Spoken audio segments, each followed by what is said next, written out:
Hey everyone, welcome back to the channel. This is part 2 of new introductions for 2025. This is Perennials and Roses. This is a repost. The original video had some issues with the audio, so I fixed that, redid it a little bit. I hope you enjoy and I hope you find some new plants for your garden in 2025. In the comments, let me know which is your favorite.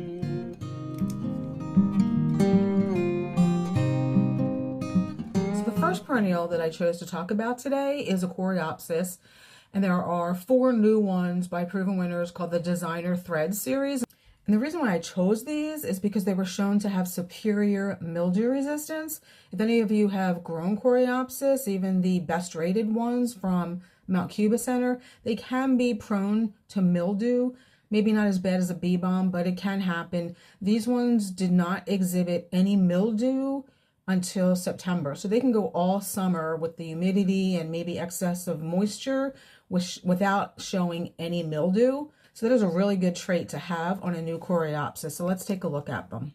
So here they are. You can see they come in 4 different colors. One is called Creamy Calico, really pretty. The other is called Golden Needles, more yellow. There is a Heartstrings. I really like that one. And there is one called Scarlet Ribbons, which is absolutely beautiful. I tend to like this one a little bit better, so let's take a look at this one. They're all very similar in growth in that they only get 16 to 20 inches tall and wide.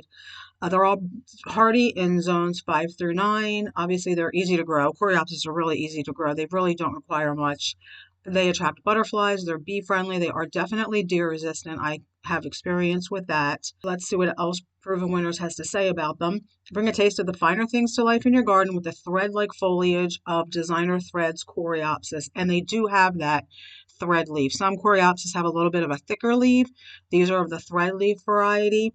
It has a mounding habit and will add fine texture to your garden.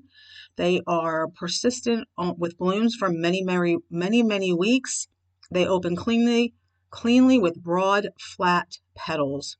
Coreopsis is easy to grow, making it a great choice for beginners, and that's true. They really are easy to grow. This one has the velvety maroon flowers. Great for containers if you want to grow them in a container. They are definitely drought tolerant once established. Full sun, average water, moist, well-drained soil. If we come over to the Creamy Calico variety, that's where we can find the full list of characteristics. And again, that's where it lists the exceptional mildew resistance of this variety. Again, the blooms on these persist for many weeks. This one is a little bit wider. I thought they were all kind of the same size, but all relatively small. Again, pretty thread leaf foliage. The new Proven Winners Coreopsis introduction for 2025 called the Designer Threads series. The next perennial that I want to talk about is a new baptisia, but I just wanted to pop it back on real quick and say I'm not going to talk about every new introduction because there were quite a few, especially in the perennial section.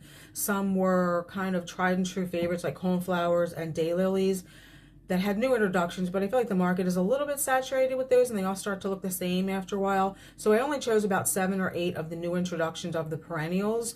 If you are interested in seeing every single new perennial on the market in 2025, I'll link the video to the class that I took in the description because it is up on YouTube. But let's get to the baptisia.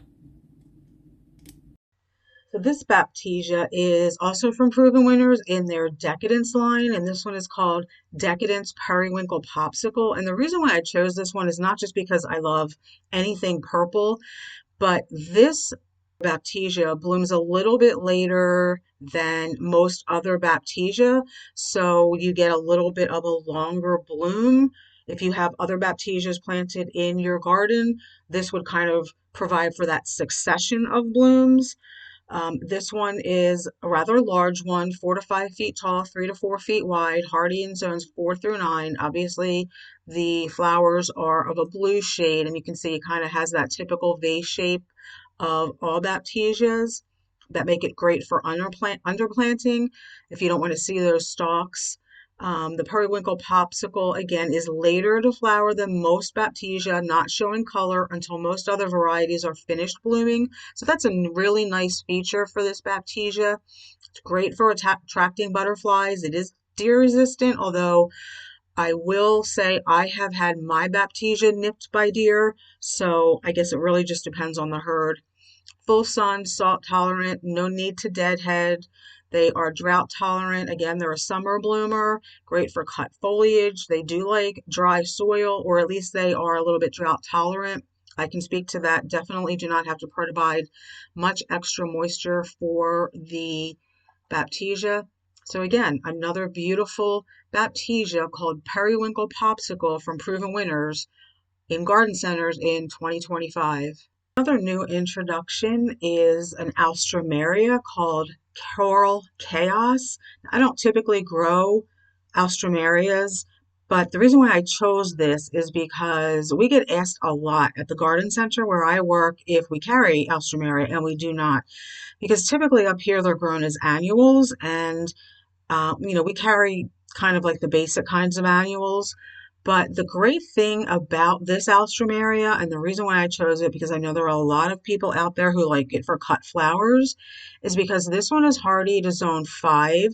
So, and it's a perennial for a lot of people. It's not grown as an annual. So that's why I chose it, because I think a lot of people out there will like this one. It's a really pretty dark coral, kind of with that speckled throat. It's a big one, 2 to 3 feet tall and wide, with a pretty salmon color. It blooms until frost. The tip to growing this successfully is to pick the right spot. They want well-draining soil, mostly sunny conditions, although they do require consistent moisture. Regular maintenance, including mulching and pruning, will help to ensure healthy plants. And what we were told when we were taking this class, that the best way to harvest these blooms is to pull the stalk directly from the base. Don't cut it, just pull it from the base. They will last up to 2 weeks indoors in a vase. Again, it's a new variety from Cornell University that flowers from May until frost. And they have pink flowers, semi-pink flowers with speckles of brown at the base and yellow highlights throughout the petals, as you can see right here. And obviously loved by bees. Alstroemeria, Coral Chaos, another new introduction for 2025 for all of you cut flower garden people out there. The next perennial I want to talk about is, again, another new one from Proven Winners, and it's their Bejeweled series of penstemon. You can see here it comes in one called Pink Pearls, which is a little bit lighter, and one called Rose Rhinestones. They both grow in similar shape, height, and width. So let's talk about the Rose Rhinestones. They're both in the 14 to 16 inch tall by 20 inch to 24 inch wide, a little bit smaller than the more popular Midnight Masquerade, which is a really sizable penstemon. But these are really, really pretty pink flowers. They start flowering in late spring and go through summer. They will need full sun. And another thing about penstemon is they don't like heavy soils. So that's just something to think about. If you have heavy clay, they may not do all that well. The only one I've ever had success with is the straight native, the penstemon digitalis. So, but these are really pretty. I wish I could grow these. They just peter out after a couple of years. But these are hardy in zones 4 through 8. Native, they attract bees and hummingbirds. They're heat tolerant. Again, they're gonna need full sun for the most part. They make a nice border plant, cut flower, mass planting. Penstemon really look beautiful when mass planted. So again, this is something maybe you want to do 3 or 5 of. But again, another really pretty penstemon from Proven Winners that is in the smaller size range. The next plant that I chose is another new native, and there's 3 reasons why I chose this one. The first reason is that it's more compact than its native parent. The second reason is that it's sterile, so you don't have to worry about it going to seed and spreading. And the third reason is because I think it's a lot different than a coneflower or a black-eyed Susan. More and more people are interested in growing natives in their yard, and since this one is more compact, I think more people will be able to use it. And did I mention that it's a Joe Pye weed? So let's take a look at it. So here's the Joe Pye weed. It's called Eupatorium fistulosum Jojo. And the great thing about this Joe Pye weed, well, there's 2 great things. First of all, it's a little bit more compact than the straight native, which can get up to 8 feet tall. Not everybody has room for that. And this one is sterile. Not everybody has room for spreading Joe Pye weed either. The seed heads, when they dry in the fall, they can spread. But this one is sterile, so you don't need to worry about that. It's only 3 to 4 feet tall and wide, so you can actually grow this one closer to your house if you have more of a native wildflower look. It blooms in July and August with double pink flowers. You can see that here. It really is pretty.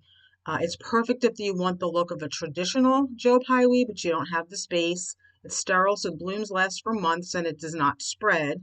Beautiful compact cultivar that only reaches 4 feet high compared to the 6+ of the traditional dark maroon stems as well. I don't know if you can see that here a little bit, but that's a pretty combination. The dark maroon stems with the pretty pink flowers, double pink flowers that bloom up to 6 to 8 weeks. So a new native plant, Joe Pye weed, sterile and smaller, introduced by Plants Nouveau.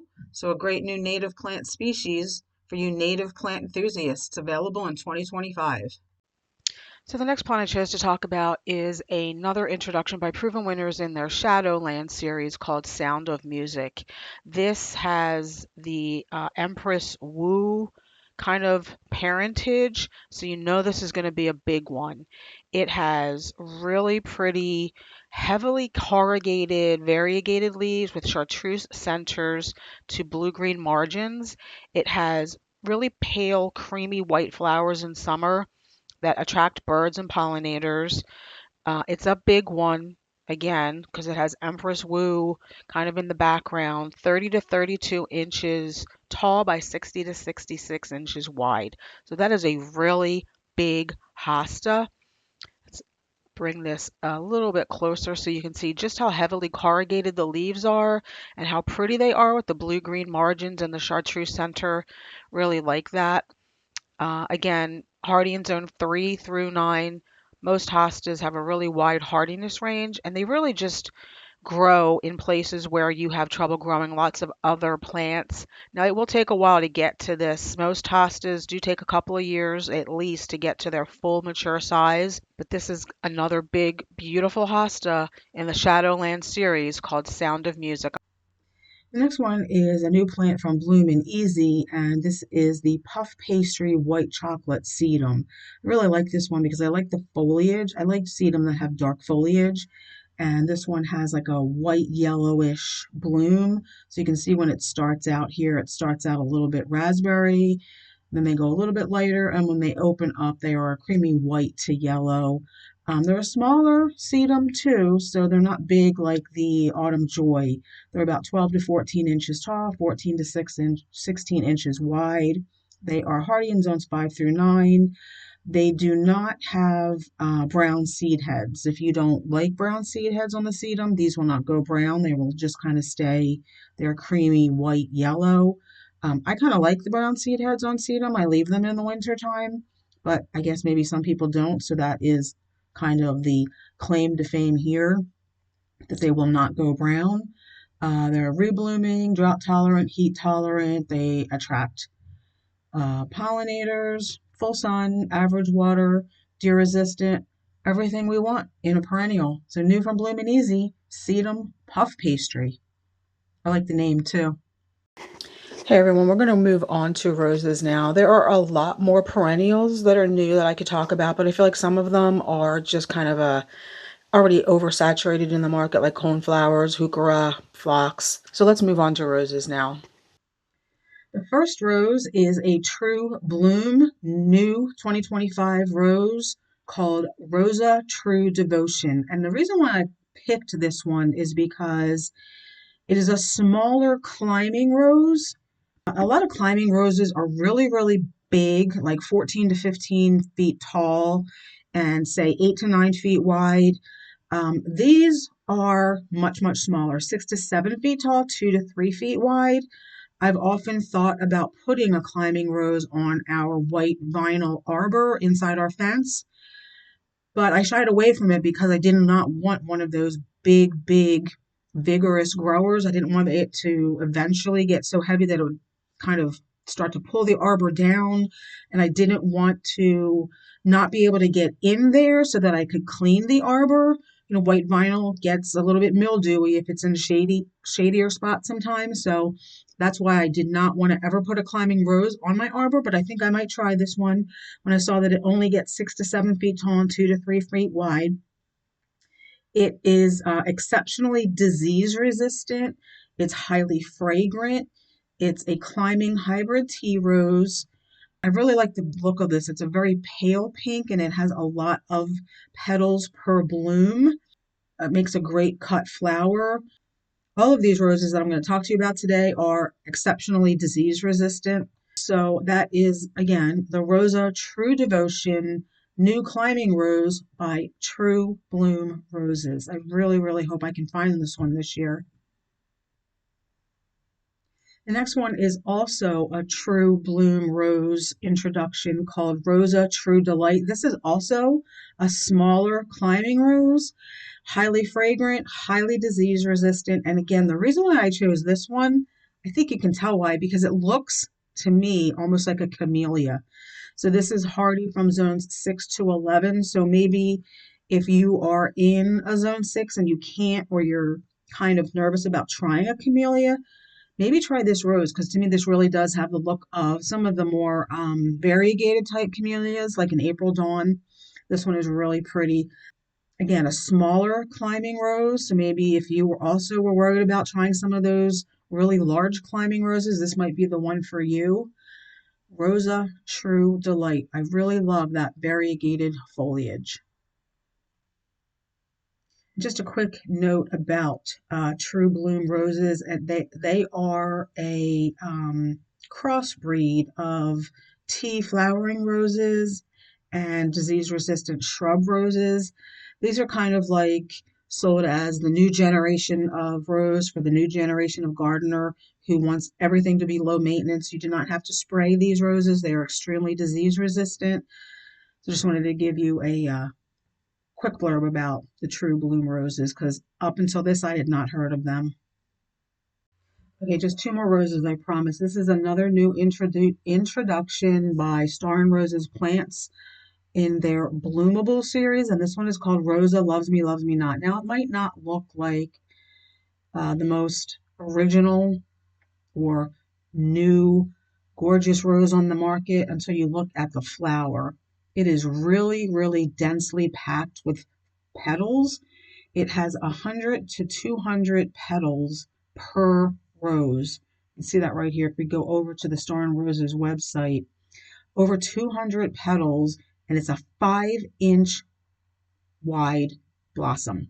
That is a really big rose, and you can just see how pretty the color is here. It looks great with purple plants.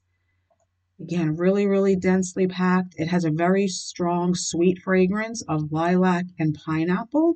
It's a hybrid tea rose.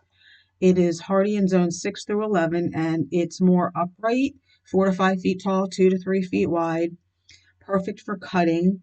And again, it is just a really dense, opulent looking rose. Rosa Loves Me, Loves Me Not. Love that name too. Okay, the last one is not a new rose per se. It's the Easy Beasy Knockout Rose by Knockout. You see how they have that little play on spelling there because it's great for pollinators. The reason why I chose this one is because very few knockout roses actually have any scent. I mean, knockout roses are bred to be prolific bloomers. And sometimes when you go through this hybridization process, you do kind of breed out some other traits. And in the knockout rose line, unfortunately, sometimes the fragrance of roses gets bred out, but not so with the Easy Beasy. It actually has a very light citrusy scent, and it is a small bushy rose, 3 to 4 feet tall, 2 to 3 feet wide. It is very, very hardy in zones 4 through 11. Obviously, you can see it has pretty yellow flowers. Now, it does not have lots of petals per flower. It's more reminiscent of a rugosa rose, but I kind of like that. It's very pretty and kind of quaint looking. It still has a lot of flower power, repeatedly blooms from spring through frost, great in mixed borders. And if you want to get this to bloom kind of like the rebloom to be sooner, you can kind of treat it like a reblooming hydrangea and cut it back so you get that new bloom quicker. So you can see that it goes through different stages of color too, from a creamy white to a darker yellow. So again, it's not Doesn't have a lot of petals per flower, but it is really pretty and it does have that light citrusy scent. So another beautiful rose to add to your collection in 2025.